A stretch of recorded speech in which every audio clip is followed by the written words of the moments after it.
ընդունելու համար, Կիրակի օրը տեղի ունեցան Գյումրիում եւ Փարաքարում ընտրություններ, որտեղ ընդդիմությունը հաղթանակ է տոնում։ Ինչ կասեք, ինչպես կամփոփեք այս երկու իրադարձությունները։ Ես կարծում եմ իրոք նախորդող շաբաթը Հայաստանի քաղաքական եւ հանրային կյանքում ունեցավ վճռական նշանակություն, ամեն ինչ սկսվեց արցախցիների հանրահավաքով Ազատության հրապարակում, որը ազդեցիկ հանրահավաք էր, 10-ից 12 հազար արցախցիներ հավաքվել էին եւ շատերն էլ նրանց հետ միասին էին, ներկայացվեց հստակ պահանջ եւ ուզում եմ նշել, որ խնդիրը ոչ միայն 40+10 հազար, այսինքն այդ սոցիալական կարևորագույն հարցն էր, այլ նաև ընդհանրապես Արցախի խնդրի վերարծարծման եւ արցախյան շարժման շարունակականության այդ գաղափարի ամրակայումը։ Ուզում եմ ընդգծել, որ արցախցիների կառավարությանը ներկայացված պահանջագիրը բաղկացած էր 11 կետից եւ այնտեղ քաղաքական կարևորագույն խնդիրը, այսինքն Մինսկի խմբի պահպանումը եւ այդ ձևաչափում միջազգային քրեական դատարաններում մեր հայցերի շարունակությունը եւ միջազգային դիվանագիտական բանակցային գործընթացում արցախահայության անվտանգ եւ արժանապատիվ վերադարձի, ինչպես նաեւ մեր գերիների եւ անհետ կորածների ճակատագրին առնչվող հարցերը առանցքային եւ կարևորագույն նշանակություն ունեին։ Մենք կարողացանք շաբաթավերջին փաստորեն ցույց տալ այս իշխանություններին եւ ոչ միայն այս իշխանություններին, այլև դրսի ուժերին, որ Արցախահայությունը ոչ միայն չի պատրաստվում ենթարկվել այդ կործանարար ծրագրին եւ տրոհվելով, այսպես մասնատվելով, բաժանվել տարբեր երկրների համայնքներում, այլ համախմբված է Հայաստանի հետ եւ սա էլ մի կարևոր խնդիր է, որ չկար այդ բաժանումը Արցախ եւ Հայաստան։ Հստակ դարձավ, որ Արցախի խնդիրը Հայաստանի արտաքին եւ ներքին քաղաքական օրակարգի կարևորագույն եւ մեզ միավորող հարցերից մեկն է։ Հիմա էլ այդ վրանը գտնվում է հրապարակում, ես կարծում եմ գործողությունները պետք է հստակ լինեն եւ դրա հաջորդ օրն էլ տեղի այսպես հաջորդող ժամանակ ընթացում Կիրակի օրը տեղի ունեցան ընտրություններ տեղական ինքնակառավարման մարմինների, բայց դա սոսկ անվանումներ։ Միասին շարժումը իր շաբաթը եզրափակող հայտարարության մեջ նշեց, որ հատկապես հայրաքաղաք Գյումրիում տեղի ունեցող ընտրությունները ոչ թե սոսկ տեղական ինքնակառավարման մարմինների, այլ այս իշխանություններին անվստահություն հայտնելու քաղաքական քայլ էր։ Այո, քաղաքական այն վստահությունը, որով Նիկոլ Փաշինյանը փորձում է հպարտանալ, արդեն իչիք է դարձել։ Եվ իչիք է, գիտեք, հենց այդ նույն արագությամբ, ինչ իչիք է դառնում Նիկոլ Փաշինյանի այդ պնդումը, թե ինքը ժողովրդավարական պետություն է կառուցում եւ ինքը ժողովրդի իշխանությամբ է շարունակում մնալ վարչապետի պաշտոնում, այդքան նաեւ ամրանում է մեր քաղաքացիների սասանված վստահությունը, որ իրենց ընտրական քվեի միջոցով հնարավոր է փոխել իրավիճակը։ Հայաստանում կան շատ այսպես քաղաքական կամ հանրային գործիչներ, որոնք նշում են, թե ընտրություններով այսպես անհնար է իրավիճակ փոխել, բայց ես համոզված եմ եւ նախորդ այդ մեր ընտրությունները, դեռևս թիմի մակարդակով ընտրությունները, որոնք իրականում համապետական նշանակություն ունեին, ապացուցում են, որ համախմբվելու եւ ճշգրիտ այսպես իշխանության աքիլեսյան գարշապահները թիրախավորելու դեպքում մեր քաղաքացու քվեն հասնում է տեղ եւ բերում է հաղթանակի։ Փարաքարում, որը ավելի փոքր համայնք էր, ապացուցվեց, որ որքան էլ իշխող ուժը փորձում էր վարչական ներուժ այսպես կիրառել, ինքը լիակատար ձախողման ենթարկվեց։ Ես կարծում եմ հայրաքաղաք Գյումրիում մենք եւս կարողացանք բոլոր ընդդիմադիրներով, այո, որոնց միջև կարող է նաեւ ձայների այսպես բաշխումը այնքան էլ մեծ չէր, 8 ավագանի, 6 ավագանի, 4, 2, բայց հավաքական ընդդիմությունը հստակ հաղթանակ տարավ։ Եվ ես կարծում եմ այն բանավեճը, որ տեղի ունեցավ նախորդ օրը ընտրությունների, ունեցավ իր վճռական ազդեցությունը ապացուցելու, որ հայրաքաղաքում ընտրությունները ունեին համապետական նշանակություն։ Արցախի հանդեպ Սարիկ Մինասյանի արտահայտած վերաբերմունքը, որով նա կարծես փորձում էր հաճոյանալ քաղաքացիական պայմանագրին, ատելության խոսք եւ խտրականություն, ակներեւ անընդունելի խտրականություն, այսպես քարոզելով Արցախի վերաբերյալ, ունեցավ իմ համոզմամբ եւ շատերի կարծիքով վճռական ազդեցություն բուն Սարիկ Մինասյանի ձայների նվազման առումով։ Դա շատ կարևոր հանգամանք է, նա չպետք է իրեն թույլ տար այդպես արտահայտվել եւ դրա համար նաեւ պատժվեց ոչ միայն որպես այդ իր կարծես երրորդ կուսակցությունն է, որտեղ ինքը մուտք է գործում եւ զարմանալի օրինաչափությամբ Սարիկ Մինասյանը մուտք է գործում այն կուսակցությունները, որոնք իշխանություն ունեն եւ հասարակությունը դրան պատասխան տվեց։ Այս տեսանկյունից ուզում եմ բարձր գնահատել նաեւ Ռուբեն Մխիթարյանի այդ պահվածքը, որը չբավարարվեց սոսկը Գյումրուն վերաբերող կարևորագույն խնդիրների բարձրացմամբ, այլ նաեւ կարողացավ դնել եւ Արցախի հարցը եւ այսպես այդ Թալանին վերաբերող, գիտենք այդ պնդումները, թե իբրև իրենք Թալանի դեմ են, երբ Սարիկ Մինասյանը հայտարարում էր, թե մարդիկ այդ նողկալի արտահայտության փա են մտնում, նրանից Մխիթարյանը պահանջում էր ապացույցներ եւ հստակ դարձավ, որ Սարիկ Մինասյանի խոսքերի ետևում չկա այդ գործը։ Ուստի այն ձայներն էլ, որոնք վարչական ռեսուրսի օգնությամբ, հիշենք թեկուզայն, թե ինչպես լույսերն անջատեցին, ինչպիսի մթնոլորտ լարված, այսպես շիկացած մթնոլորտում էր անցնում ընտրությունը, մենք կարող ենք ասել, որ իսկապես հավաքական ընդդիմությունը լուրջ հաղթանակ է տարել։ Եվ իմ համոզմամբ պետք չէ բևեռել մեր ուշադրությունը եւ ընկնել կասկածների գիրկը, որ Մարտուն Գրիգորյանը, չգիտեմ ում Մարտն է, Վարդան Ղուկասյանը ինչ է անում։ Ես համոզված եմ, որ այսօր լինելու է այդ հայտարարությունը, հավաքական ընդդիմությունը միանալու է եւ այն բոլոր խոստումները, որ հայրաքաղաքում քաղաքացիական պայմանագիր, այսինքն Նիկոլ Փաշինյանը չի ունենալու իշխանություն, դա կայանալու է։ Եվ Հայաստանի Հանրապետության քաղաքացին մերձենում է այն գաղափարին, որ գրագետ ընտրարշավը եւ ամենակարևորը համապետական Արցախի հարցի բարձրացումը մեր քաղաքացիներին այսպես մղում է վճռականության պայքարելու իրենց քվեի համար։ Պետք չէ մեր քաղաքացիներին իջեցնել այդ զուտ սոցիալական հացի խնդրի մակարդակին, հայ քաղաքացուն Սյունիքից մինչև Գյումրի, Փարաքարից մինչև Մերձավան եւ Երևան անհանգստացնում է սահմանային բոլոր տարածքների անվտանգությունը եւ անհանգստացնում է Արցախի հարցը, մեր գերիների խնդիրը, Մինսկի խումբը, միջազգային քրեական դատարաններում մեր քաղաքացիների իրավունքների պաշտպանությունը։ Հայաստանի քաղաքացին իր այդ վստահությունը վերագտնում է եւ այն արագությամբ, ինչ մեր քաղաքացին վերագտնում է իր վստահությունը, քաղաքացիական պայմանագրի անդամները զգում են, թե ինչպիսի իրավիճակում են իրենք գտնվում։ Կուզենայի խոսել Վիլեն Գաբրիելյանի մասին։ Այո, այստեղ ինչ որ նաև ճանապարհին եւ ինձ կատակներ էին ասում, որ պարզվում է ԿՊ-ում թքելը, չգիտեմ, որքան է սարսափելի արտոնվում է, մարդկանց քաղաքական կամ այլ տիպի դիակներ, չգիտեմ, փռելը արտոնվում է, բայց խմել եւ գինովնալն ու հարբելը ոչ։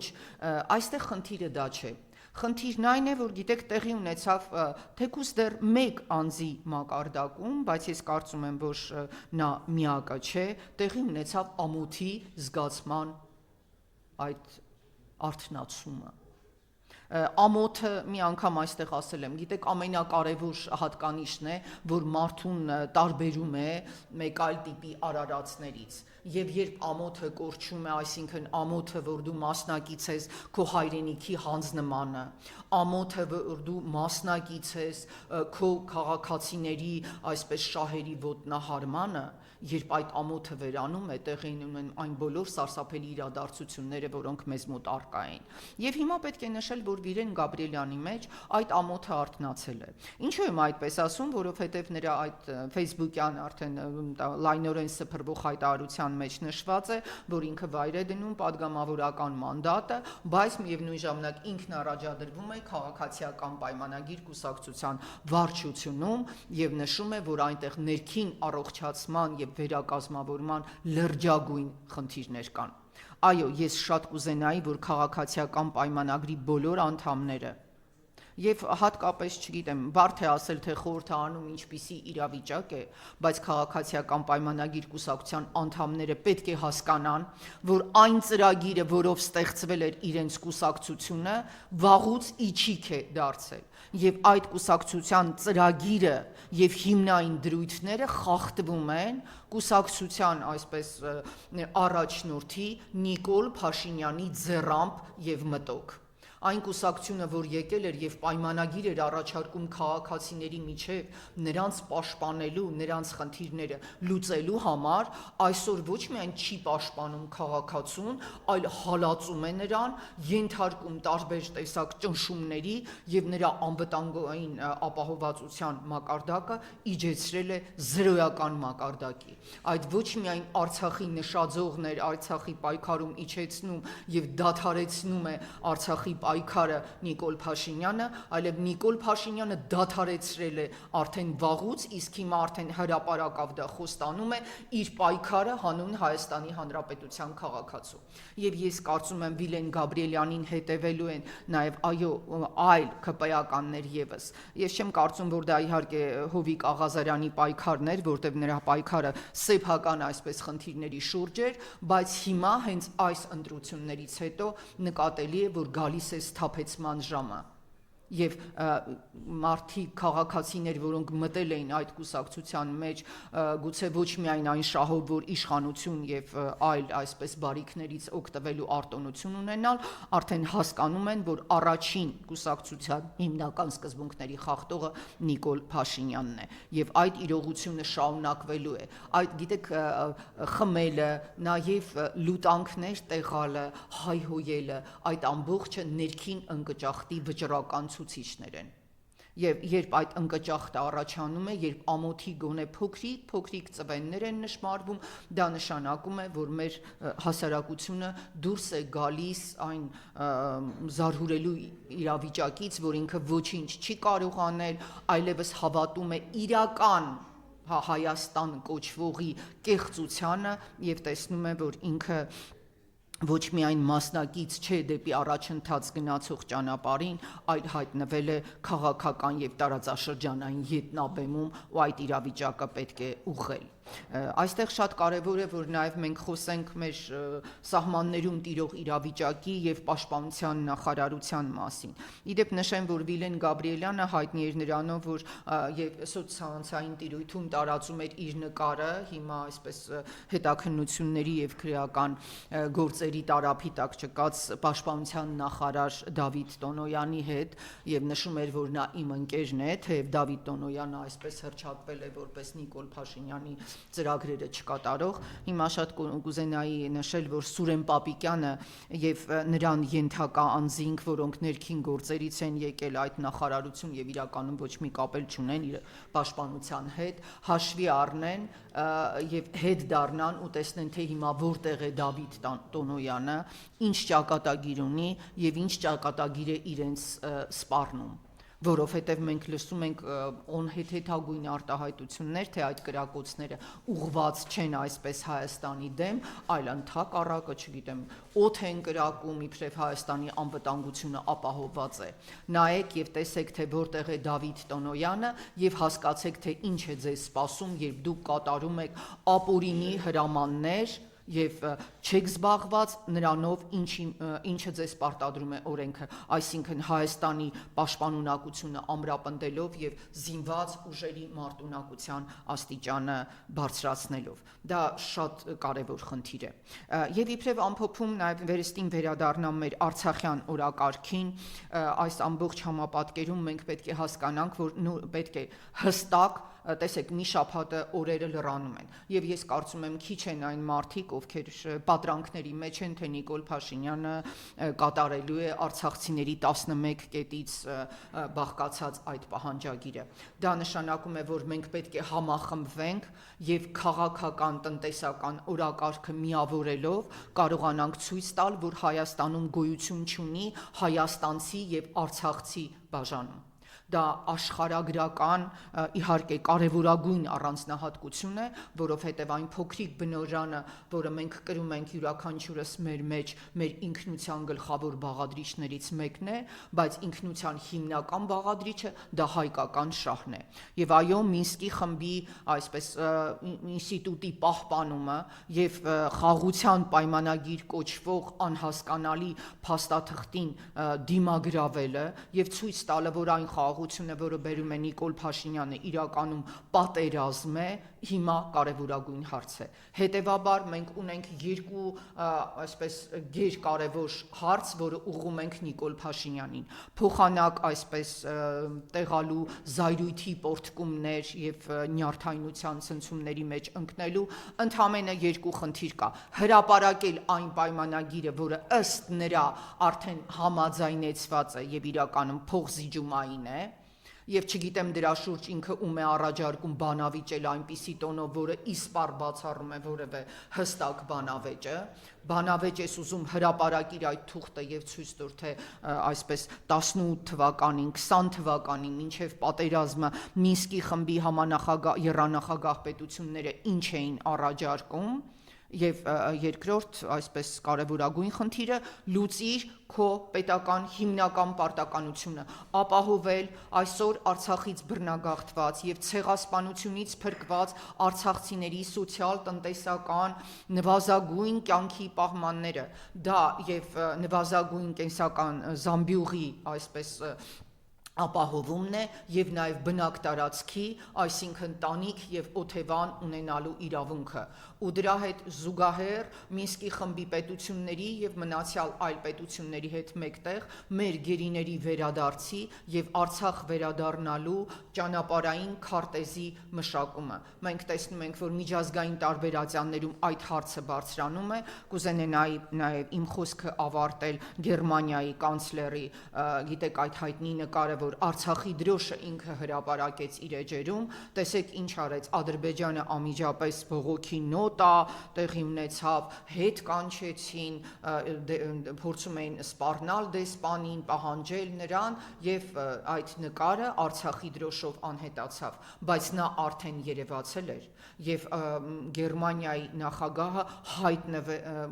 իր այսպես այցի օրակարգում ունեցավ նաեւ այդ օրակարգում հայտնվեց կարևորագույն կետը այցը Ծիծեռնակաբերդ, որովհետև նա եղել էր շահիդների պուրակում։ Իսկ ինչ ենք անում մենք ոչինչ չենք անում։ Երբ Ֆրանսիայում ցուցադրվեց այդ քարտեզը, որտեղ չկար Հայաստանի Հանրապետությունը, իդեպ չկար նաև Իրանը, ոչ մի բողոքի նոտա չհետևեց։ Դա նշանակում է մեր խնդիրները ահագնանում են, այո, եւ մենք պետք է պահանջենք, որ իշխանությունը, որը խլվել է Հայաստանի Հանրապետության ժողովրդից, պետք է վերադարձվի նրան։ Դրա հաջող այսպես փորձը արդեն կատարվեց եւ Փարաքար միավորված համայնքում եւ նաեւ Գյումրի միավորված համայնքում, նշենք, որ այնտեղ ոչ միայն հայրաքաղաքներ, այլև Գյումրիին հարող գյուղական այլ բնակավայրեր։ Այսինքն մոտենում է արդեն մենք գնում ենք դեպի ապրիլ, իսկ գիտենք, որ ապրիլը եւ մայիսը Հայաստանի համար միշտ եղել են վճռական ամիսներ։